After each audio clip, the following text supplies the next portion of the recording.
Baitul Mal Tanzania na Jumuiya ya Wataalamu wa Kiislamu Tanzania TAMPRO imetekeleza vyema nguzo ya 3 ya Uislamu kwa kugawa zaka kwa makundi ya watu wasiojiweza na wenye uhitaji nchini. Hatua hiyo inalenga kupunguza makali ya maisha na kurejesha tabasamu kwa watu wenye uhitaji, ikiwa ni sehemu ya utekelezaji wa nguzo muhimu ya dini ya Kiislamu.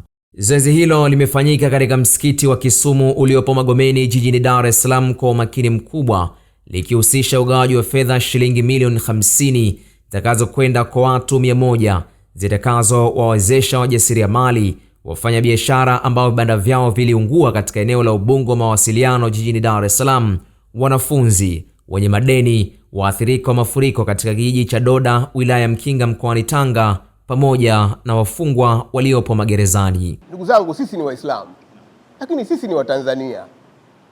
Tunapofanya juhudi kama hizi, si tu kwamba tunawawezesha watu katika makundi mbalimbali, lakini pia tunaisaidia jamii.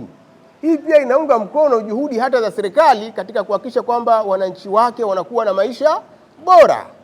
Wakati wa utawala wa miongoni mwa watawala waadilifu sana katika historia ya Uislamu, Umar ibn Abdul Aziz, alifikia mahala ikawa zaka Waislamu wanakusanya, halafu unamtafuta umpe nani, kwa sababu tayari Waislamu walikuwa wamejenga nguvu za kiuchumi kiasi kwamba Madina hapatikani wa kupewa zaka, unaanza kumtafuta kwenye viunga vingine. Ni malengo ya Baitul Mal kwamba ifikie Waislamu wa Tanzania wajengewe nguvu za kiuchumi na kuondoa hali za unyonge, hususan wa kipato. Tunawahimiza wale ambao Allah Subhanahu wa Ta'ala amewapa nafasi ya kwamba amewafungulia, alipowafungulia wakafika kiwango ambacho yeye mwenyewe aliyewafungulia amewawajibishia kwamba watekeleze ibada ya zaka. Hawa ndio ambao tunawaambia leo hii hakuna mtu ambaye atakuja kuchukua mali zako wewe. Hizi mali ambazo sisi tunazimiliki zina kheri na kheri, lakini zina vile vile ndani yake kuna nini? Kuna shari. Sasa unajikinga vipi na shari hii? Unajikinga na shari hii kwa kufanya nini? Kwa kutekeleza maelekezo ya Allah subhanahu wa ta'ala. Unapotoa zaka unajitakasa kujitaharisha nini? Kujitaharisha nafsi zako. Baadhi ya makundi yaliyonufaika na zaka hiyo ni pamoja na Jumuiya ya Jai Tanzania, kundi la wafungwa na kundi la watu wa kheri. Na hapa wawakilishi wao walikuwa na haya ya kusema. Sisi kama Jai alhamdulillah pia vile vile tumeteuliwa tuweze kusimamia miongoni mwa wagonjwa 20.